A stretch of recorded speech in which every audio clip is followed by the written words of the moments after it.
What's one thing managers could do more of? Coaching more, right? But coaching on the right things. Coaching to the things that are going to matter, but don't overcoach either. Coach to the one or two things that are going to be the most meaningful now or this month or this quarter, and hold that person accountable for a plan to implement those, and then praise the heck out of them when they do them the right way. Welcome to The Selling Edge, where we explore the tools, strategies, and real-world experiences that help sellers win faster and smarter. I'm Dan Prudhomme, Director of Partner Success at Futuri. Sales managers want to support their teams and help them close business, but there is a point where helping too much can slow a rep's development and turn a manager into a bottleneck. Today, I'm joined by Jeff Kuerzi, Regional Digital Sales Manager at Cumulus Media. Jeff brings years of experience coaching sellers across different markets, experience levels, and media platforms. In this conversation, we discuss how managers can decide when to step in and when to step back, why preparation should come before assistance, and how Jeff's two-brain approach helps reps use leadership resources without handing over responsibility for the deal. We also explore how to balance short-term opportunities with durable revenue, connect integrated strategies to real client needs, and coach sellers towards greater confidence and independence. Here's my conversation with Jeff Kuerzi. When does helping your team start to become too much, Jeff? Dan, I have found that you don't want to take over conversations with customers, right? And I guess it starts with, having a good onboarding system, having a good training system. When you begin doing too much for your reps is when you're supplying information to them that they could readily find themselves, right?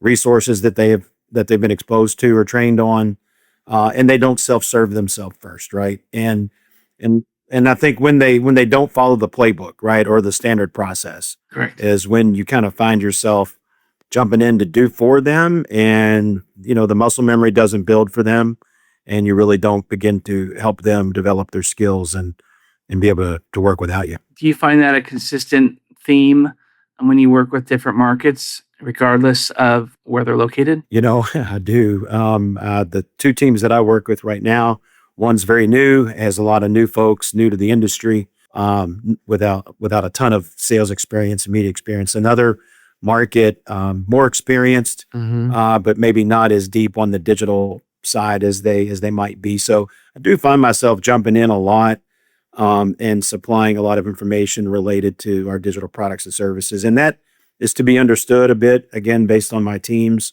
And so I try to be helpful, but also always leave them with an understanding of where they could find that information. And then hopefully next time they're doing more without me.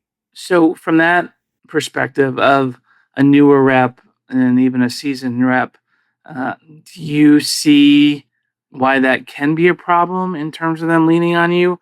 Or do you just see that as part of the onboarding with that natural transition of them becoming more self-sufficient? No. In fact, it does become a problem because it's a matter of scale, right? So as a manager, and it cannot be a bottleneck. And if you're going to build competency overall for the organization and the sales team, you're looking at incremental development and knowledge base for the whole team across time. And so everyone's got to get better and have a development plan. If they do nothing but rely on the manager for solutions, approaches, things like that, then you can't scale. There's no way, right? There's no way to scale. We need everybody being better at their jobs. And you can impact that, and you can help them with individual development plans, and product knowledge may be one of those things. Sales skills may be one of those things, but if you're a bottleneck as a sales manager, you're going to get burnout and your team's not going to be very successful. That's a big, I think it's intuitive in some cases, and it depends on the individual, right? Because every person's going to have their individual needs for improvement and development. And so I try to look at every person, on their path and help them where it's needed.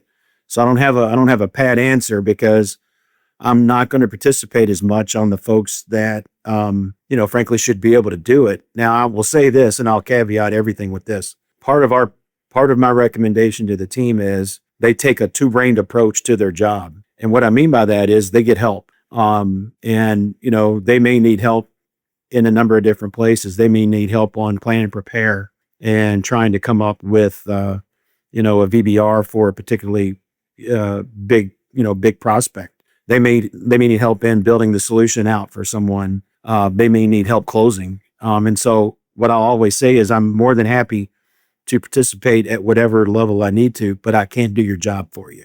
So I guide the conversation, try to be additive in terms of suggestions and things like that, but I'm not going to go do the work.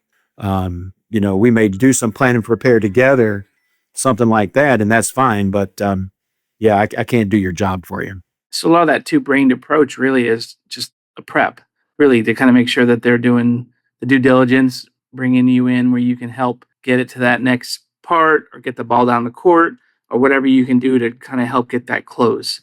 But them, of course, having the big part of it. Have you found just, from what you just shared there and just from experience that the rep who prepares and kind of walks through really knows how to utilize you in your role based on the outcome they want to achieve? Have you seen that in terms of that two-brain approach and really working together? Yeah, it does. And you kind of have to have a common language and expectation set on what they're going to bring to the table so that you can focus and be efficient with the conversation and not get off in the weeds someplace. So, I've got a structure I was trained on a long time ago in how to talk about upcoming meetings and opportunities. And I trained to that so we can be focused and efficient. The reps understand what they need to do on the way in, the questions that I'm going to ask them. And I have found that we used it in a previous life, and it's a very simple process, but when followed with discipline, really allows you to do a lot of work. And frankly, be focused on providing a really good opportunity or outcome, if you will, for the customer so that the rep shows up informed, the rep shows up on point, and the customer has a good experience. Our brand is improved with the customer, right? And we get a much better chance at developing that opportunity and closing it later. When we talk about the reality of just managing sellers, where do managers tend to spend too much time? You've alluded to a little bit, but what would you say? Yeah, working on the wrong opportunities and getting pulled into things that are transactional, potentially not that value adding to the revenue stream, right? But scream for attention and not being able to say, okay, that's great. I'm going to get you ready for that. You have to go solve for that. I have to help you where it's going to actually drive the most outcome. And, that urgent versus important dichotomy, right, is something that we always have to balance and focus on.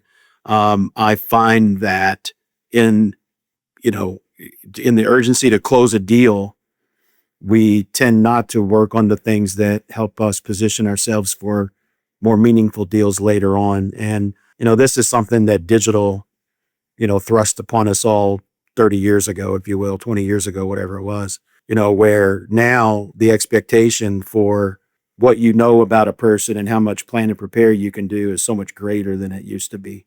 You used to get that by making appointments and having meetings.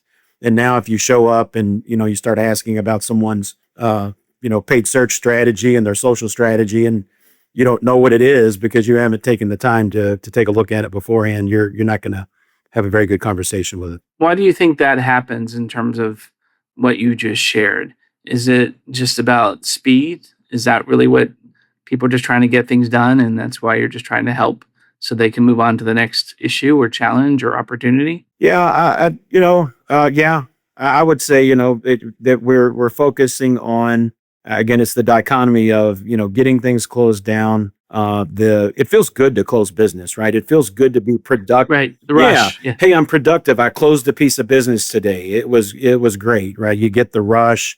You get the validation from the customer, from your boss, And when you do that due diligence and it all comes together, that's the ultimate rush. Yeah. Yeah, it all comes together. It feels really good, right? And so, Right. those may be a series of small transactions or one-time only transactions. And, let's face it, we need those. Might be a promotion with in a particular month. Those are great.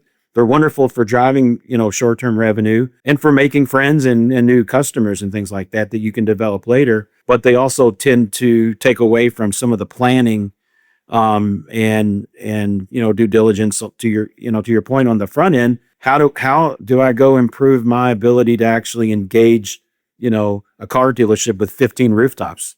I need to spend some time trying to figure out who the players are. I have to landscape that account. I got to call on 3 people in that organization to figure out how to best enter the conversation with them. Those things take time. And I think, as a manager, I try to balance those things and, help out where I can, but really point folks in the right direction.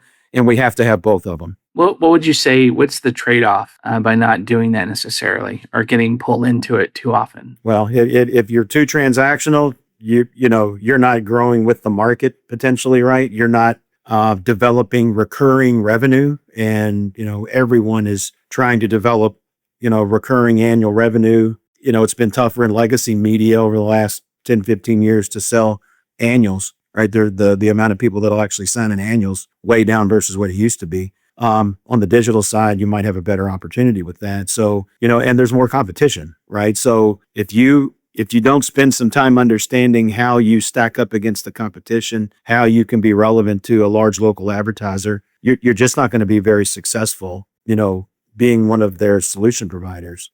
So if you spend too much time transactionally, you're going to get a nice buzz off of sold business, and you're going to look like you're moving in the right direction, and maybe you'll get there, but you may not be developing the more durable revenue, and it feels like you're on the hamster wheel. On the other side, if you go after all the whales and you never close transactional business, it's going to take a long time to close those, and you're going to be top heavy on big deals, and those come and go as well, and so you won't have a diverse revenue stream. So when we talk about just integrated selling and making it real, I know you were talking about legacy and digital and the buckets and the approach. This is where integrated selling really kind of starts to come together. When you think about, multi-platform, multi-tactics, radio, audio, streaming, digital, how does that help the rep be more independent?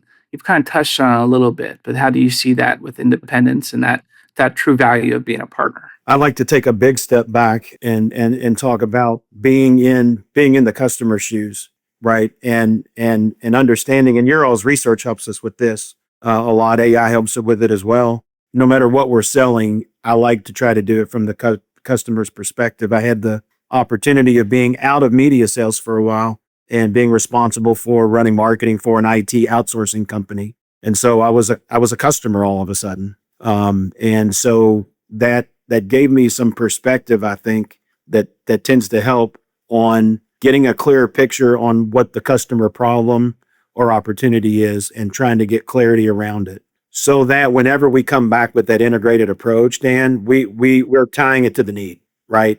And, and it's not an assumed need. We need to tie it to a need that is a business function for that customer, as best we can. And, it helps with qualifying, do they have a need or an opportunity that they're committed to addressing, budget in a reasonable time frame?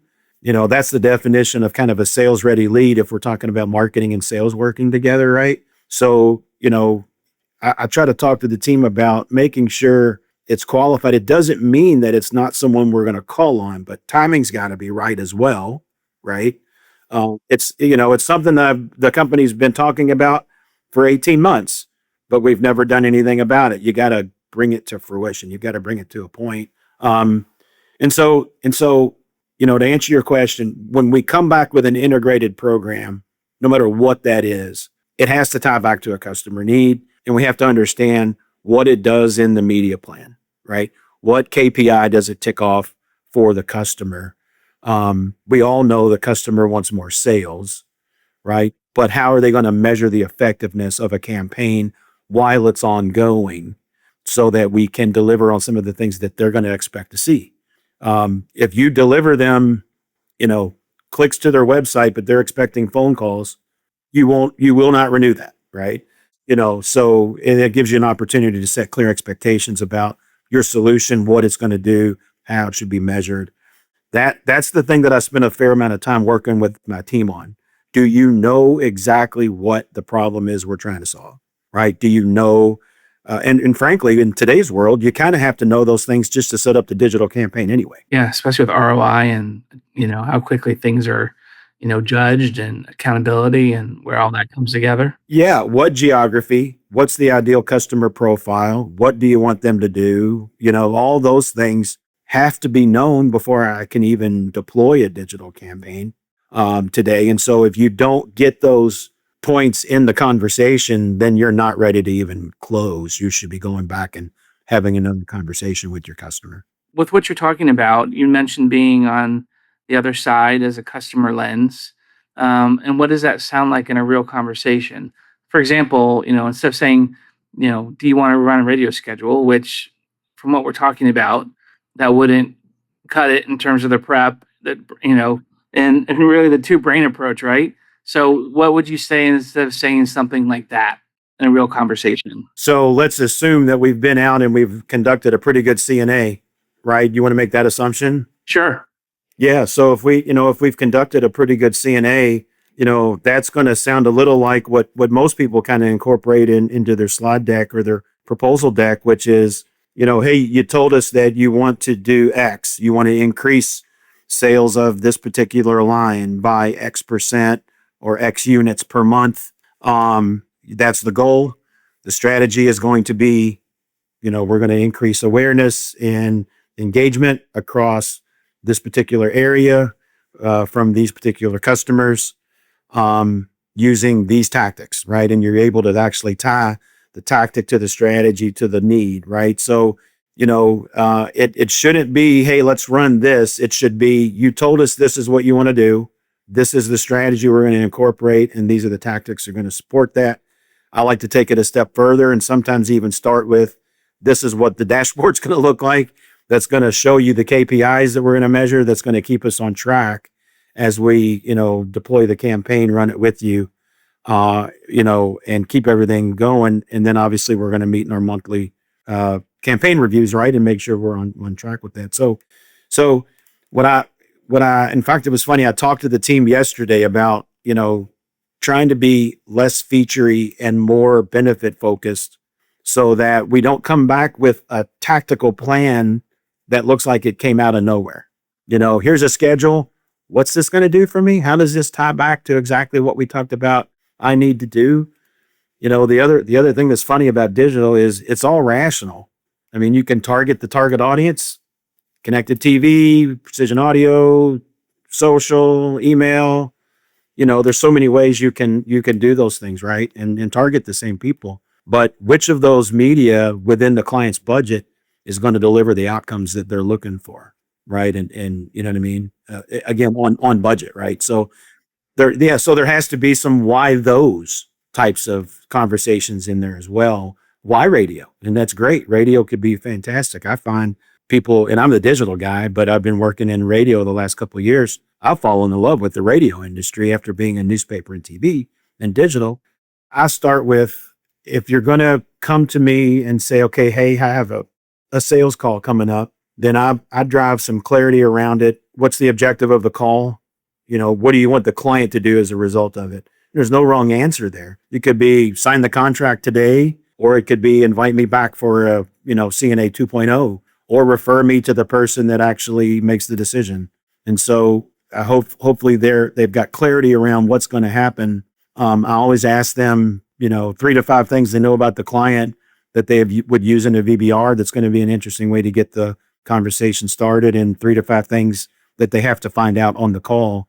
And then we do a post-call, analysis to say, okay, did you achieve your objective? Did you get what you needed to find? And what are the next steps? What are we doing? All designed to drive quality of conversation. There's too much competition today in our space to not be able to build a meaningful interaction with the customer and think that we're gonna, continue to have access to them. When we talk about what managers should adjust, what's one thing managers could do less of? Selling versus evaluating in the field. Jumping into deals too quickly, it makes a ton of sense, right? And on the flip side too, what should they do more of? This is a kind of a generic answer, but I do coaching more, right? But coaching on the right things, right? Coaching to the things that are going to matter. You can certainly overcoach and make people dispirited, right? And I think that's where some of the insights really are helpful. I got to spend a fair amount of time coaching youth sports, you know, and to understand that when you're coaching, you know, people can't learn in the negative. Like, you can't learn not to do something. You can only learn to do something. So if you're going to have a conversation with folks and you're going to say, don't do this, you need about a 4 or 5x feedback, positive feedback on what you want them to do instead, right? So if I tell you not to slice the golf ball when you're on the tee, you can't learn to hit through the ball the correct way by me telling you not to slice. If I tell you don't slice, I have to tell you 4 or 5 ways in a positive way that your body can actually do, right? And so, you know, so the coaching side, we should be doing more of, but don't overcoach either, right? Don't turn coaching into a big negative session where they leave dispirited and you know, kind of disengaged from the job. You have to be realistic about it as well, and work on things that people can and will actually, you know, focus on to get better. You may need to get better at 3 things, but that's too hard to hold in your brain. So, you know, coach to the 1 or 2 things that are going to be the most meaningful now or this month or this quarter, and hold that person accountable for a plan to implement those, and then praise the heck out of them when they do them the right way. Jeff, thank you again for joining us and sharing your perspective. One of the biggest takeaways from the conversation is that effective coaching is not about giving sellers every answer. It's about giving them a process that helps them prepare, think critically, and take ownership of the opportunity. Managers should be available, but they should not become the only source of strategy, information, or confidence. When reps understand the objective of the meeting, know the most important facts about the client, and identify what they still need to learn, they show up prepared to have a much stronger conversation. As Jeff shared, managers can help most by coaching the right behaviors, connecting recommendations to real client needs, and making sure closing becomes the logical next step. Thanks for listening to The Selling Edge. Follow the podcast and share the episode with a sales leader who is working to build a more confident and independent team. Until next time, keep selling smarter, not harder.